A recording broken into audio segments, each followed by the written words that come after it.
What is going on, guys? Slade TV, and I'm very excited to be getting back to you guys with a new deck profile. As you guys know, I run Harpies. Well, I have for the longest, and I haven't really been making videos on Yu-Gi-Oh, especially deck profiles, but I took the time to update my Harpie deck, and I look forward to using it soon. So I wanted to share with you guys the updates I made with all the new support. It was very exciting to get new support with the Harpies. So, it was really cool to be able to update this deck after using it for so long. So I really hope you guys enjoy. I have a Japanese perfumer. I'm going to be upgrading her to English soon. Just wanted to get the card in for the video. So anyway, we'll get into the main deck, of course. And starting off, you will be running 3 Harpie Perfumer. And okay, so she is the strongest or new main Harpie card, even though I still think Chandler is the best main Harpie support. So what Perfumer does basically is upon her summons, normal or special, you can add a spell or trap card from your Harpie support to your hand. And basically keep in mind with all the new support cards from the latest set, basically you can add one Harpie monster which has the name Harpie Lady or Harpie Lady Sisters in it. So it's really targeted at the new cards because all of the new spell and traps have Harpie Lady Sisters in the name. So that's how that kind of works, in case anyone was wondering.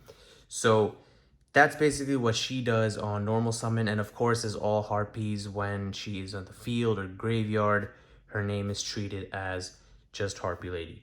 And another bonus with this one, if you control a level 5 or higher dragon, which says it in all the new cards as well, but it's also pretty much just aimed at the Harpie's pet dragon. So if you have a Harpie's pet dragon on deck, then you can add 2 of the spell cards or trap cards to your hand. So it's always a perk to run Harpie's Pet Dragon in the new build, especially because sometimes people didn't run Harpie's Pet Dragon. At number 2, we got 3 Harpie Chandler. In my opinion, still the main engine of the deck. And as always, you summon a Harpie, you normal summon Chandler, you can special summon a Harpie in face-up defense mode, and in her case, if you can summon a Harpie's pet dragon, and on top of that, the good thing about Chandler, which is why I say she's still the main engine runner, is she turns to level 7 as well if there's a level 5 or higher dragon on the field. So, she's really how you get into the rank 7 Exceeds plays. Next, we will be running 3 Harpie Queen. I run her at 3 solely because off of 4-star, she has 1900 attack, and sometimes if you are in a pickle, you can just use her for the attack power alone, or in case of OTKs or something like that. So you can also discard her to get your Hunting Ground into your hand. It's a good way to get your field spell off. And yeah, that's really it. Next, we will be running 3 Harpie Harpist, and she is new support, but not super new support. So she came out maybe a year or 2 ago, something like that. And basically what she does is on her summon, you can send 1 monster your opponent controls and 1 wind monster that you control back to the hand. So she's a very good option if your opponent has a monster that you cannot attack head on, or if you can't really do anything about effects that specifically destroy it, or try to send it to the graveyard. The good thing about sending monsters back to the hand is you're not technically destroying the monster. It's also a good way to just pop off a strong Xyz monster. And on top of that, when she's sent to the graveyard, you can add a winged beast to your hand at the end of the turn. So super clutch. Another new card, only running it at 2. I really like the artwork on these new Harpies. I like the artworks on all Harpies, we'll be running two Harpie Oracle. And basically with her, if you, I don't know why my camera shakes sometimes, the stand is very, anyway, back on track.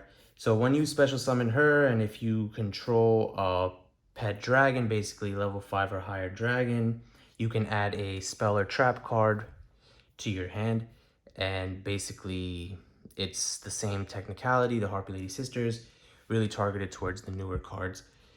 And it's a good new addition. It's just a good way to keep all your Harpies in play. And one thing I really like about this deck is that with the new support, it's one of the fewer decks that have that run just in their own engine. So you can have a full Harpie deck for the most part, have all Harpie spells and traps. Like, the deck comes together very nice, and appreciate that. All right, second, we are running two Harpie Dancers, and of course, she's good for if you summon her, you can add one back to your hand. It's good for, how I like to use her is for popping, because sometimes if you have your field spell, you can destroy spells and traps every time you summon. And with her, it's very easy. You just flop, pop, and get rid of any back row that your opponents have. Next, we are running two Harpie Lady 1. It's pretty self-explanatory, just another Harpie monster, and she gains, all wind monsters gain 300 attack with her, so it's good for boosting your field. Next, a difference, I used to run Pet Dragon at 1, but with all the new support that Pet Dragon has specifically got, a lot of these cards just do more having Pet Dragon on the field, and besides going into your 7 Xyz really quickly, this card definitely deserves to have 2, because you're going to want to see this card a lot more, as opposed to a couple years ago when the Harpie's Pet Dragon was really just used to go into rank 7s. And for the last of the monsters, I run one Dark Magician, and this is just my personal touch into the deck. It makes it more nostalgic for me, and I will go into further details about why I run Dark Magician a little later. And basically, that's all we're running for the monsters. I say that's all as if it's not a lot of monsters. All right. 3 Hysteric Signs. This is one of my favorite spell cards. It's a continuous card. It stays on the field. Basically, when you summon it, you get to add a Elegant Egotist to your hand, and once you use Elegant Egotist, as you guys know, it just lets you summon more Harpies. And the best effect for this card is when this card is sent to the graveyard during the end phase of that turn, you get to add 3 Harpie monsters from your deck or graveyard to your hand with different names, of course, and most of them all have different names. So, but they also have the same name. It's a cool little technicality with this deck. Next, we're running 3 Harpie's Hunting Ground, and this is your main field spell card. All Harpie Ladies gain, all Winged Beast monsters gain attack, and that's a good little bonus, but the main thing is every time a Harpie Lady or Harpie Lady Sisters, so all the spell and traps, even the old ones, have the Harpie Lady Sisters technicality, so you can get this to your hand with the new cards as well. It's a good bonus. So every time they are summoned, you can target one spell or trap on the field and destroy that target. Keep in mind, if you clear your opponent's back row, you can still pop your own card. So you can use this summon, pop your Hysteric Sign, and get Harpie Ladies into your hand at the end of the turn. In a way, this deck is designed to make sure you are always stacked with Harpies. Next, we are running 2 Harpie's Feather Rest. This is a new card. I really enjoyed the artwork on it. And basically what this does is you could move 3 Harpies in your graveyard to the deck, and you can draw 1 card. So it's a good way to filter out your graveyard. And the good thing about this card is if you control a pet dragon, then you can draw 2 cards. So this is the other cards I was telling you about, where having pet dragon on the field is really a benefit. Next, another new card, so I like showing off these new artworks, is We'll be running 2 Alluring Mirror Split. It is a continuous spell card, and basically when a Harpie is destroyed, you get to summon a Harpie with a different name. So it's just another one of those, you keep the card running, and no matter what happens, somehow you're always getting more Harpies on the field. And if it is destroyed, then you get to summon a Harpie Lady from your graveyard at the end of the turn. So like I said, if you have back row popping and you run out of options, you can pop this as a last resort to get more Harpies on the field. We'll only be running 1 Elegant Egotist, and that is because running 3 Hysteric Signs, so we don't really need to run 2, because no matter where it is, you get to add it to your hand with Sign. Next, which is really cool, is we can officially run Harpie's Feather Duster. It just got unbanned, and it's just like one of those weird, infamous cards for a long time that has just been banned. I don't really see why. It just destroys all spell and traps your opponent controls. It's nothing too crazy because it's just in 1 turn, as opposed to Hunting Ground, which is continuous. So yeah, it's really cool to just be able to have Harpie's Feather Duster. Next, we will run 1 Double or Nothing. I'll try to explain that later. It's the only non-Harpie related spell card that I run, that just like I've run 1 non-related monster, which is the Dark Magician. I'll put this to the side. I'll explain why I run that towards the end too. And next, Hysteric Party at 3. Basically a Call of the Haunted for all your Harpies. It's good for an OTK last minute. Nothing crazy. And of course, last we have the new Harpie trap card, Harpie's Feather Storm. And this is basically a hand trap.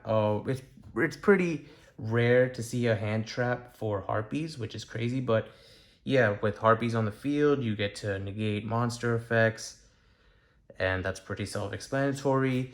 And the cool thing about this is if this card is destroyed, you can add 1 Harpie's Feather Duster. So I guess this card might have something to do with the unban. Once I saw this card, I knew that Harpie's Feather Duster had to get unbanned. So yeah, that's pretty sick. All right, now on to the extra deck. I'm really excited about these new artworks. Cyber Slash Harpie Lady. The cool thing about this is any Harpie acts as a tuner, so you actually don't need any tuner monsters to get her off. She's pretty powerful, and yeah, it negates spell and trap effects. And if you target 1 monster your opponent controls or 1 Harpie you control, return it to the hand. And this goes into that play of sometimes you can't take monsters head on or destroy them, so sending it back to the hand is super clutch. Next we have one of our Link monsters, and it's pretty crazy that Harpie's got Links off rip anyway. And yeah, 2 wind monsters, and the only reason I'm reading these effects is because I have not had a chance to use them like that. So, you know, I'm here just learning with you guys. And so this card's name becomes Harpie Lady while it's on the field or graveyard, like with all Harpies, and you could use each of the following once per turn. If a Harpie monster you control would be destroyed by battle or card effect, you can destroy 1 spell or trap instead. This deck is very brutal on spell or traps. I feel like it's very hard for opponents to use any. So, and you can, if another face of Harpie monster you control returns to the hand, except during the damage step, you can target 1 special summon monster your opponent controls, return to the hand. So, double trouble. Definitely running this at 2, and I'll try to speed up the video because I just don't want the video to be too long, because I know people lose interest. They just want to see the profile. So we're going to run 1 Smorg, 2 Chidori. You know, for the most part, you guys know what these extra deck cards do. So 1 Silent Honor Arc, 1 Queen Dragon Jin. For our rank 7s, 2 Draco Sax, 1 Master of Blades, 1 Big Eye. And now I'll get to why I run the Dark Magician. I run 1 Ebon Illusion Magician. So basically, when you summon this, you can detach and special summon one normal magician type monster from your deck to the field, deck or graveyard to the field. So you can basically pop this and a dark magician in one turn off of one play of Chandler. So it's a good way to just get Chandler into Ebon into another magician on the field, and you can banish a monster that your opponent controls as well. So it's just good for the power play. And the last two cards we are running is two number 39s, one Utopia double and one Utopia. And this is where the double or nothing comes into play. So just try to walk you guys through it. When I'll try to walk you through it in order. You know, you summon the Utopia double. You could detach one material from this card, and you can summon another Utopia monster, and basically you can use this card as material for it, and if you do, the attack becomes doubled. So once you summon it, you use this for material, you get Utopia. Your monster's attack is now 5,000. And basically what double or nothing does is when a monster's attack is negated, you target it, and it can make a second attack during this battle phase. And if it does, its attack is doubled during the damage step only, which you can negate this card's attack. You could target any monster on declaration, and you can negate it. So you could declare an attack, negate it. That's when you quick activate double or nothing. This card's attack will be changed to 10,000 in the damage step only, and you will be able to make another attack because of double or nothing. So if you're really looking to wipe your opponent out, you know that you can get an attack off and they don't have anything this turn that they can do. If you're confident, this is a good way to just basically end the duel. And that's why I added that play into my deck. And yeah, guys, that's basically it. That's my updated Harpie Lady deck. Please let me know what you guys think of it, if you guys will be running it. And as always, like, subscribe, and comment for more Yu-Gi-Oh content and miscellaneous content. Thank you for watching, guys.